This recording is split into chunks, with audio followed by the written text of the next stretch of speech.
कर्जत तालुक्यातून एक गंभीर घटना समोर आली आहे. गोवन खनिज वाहतूक करणाऱ्या वाहनांची तपासणी करत असताना कर्जतचे तहसीलदार रवी सतवन आणि त्यांच्या पथकावर जीवघेणा हल्ला करण्याचा प्रयत्न झाल्याची घटना उघडकीस आली आहे. बेकायदेशीर वाळू वाहतुकीची तपासणी सुरू असताना आरोपींनी वाळूचा टिप्पर थेट तहसीलदारांच्या दिशेने घालून त्यांना जीवे ठार मारण्याचा प्रयत्न केल्याचा आरोप आहे.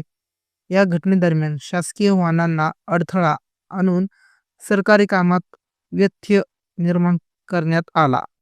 या प्रकरणी अजय अशोक गोरे आणि आकाश गोरे या 2 व्यक्तींविरोधात कर्जत पोलीस ठाण्यात गुन्हा दाखल करण्यात आला असून पोलिसांकडून पुढील तपास सुरू आहे. कायद्याची अंमलबजावणी करणाऱ्या अधिकाऱ्यांवरच हल्ला होणे ही गंभीर बाब मानली जात आहे. या प्रकरणात दोषींवर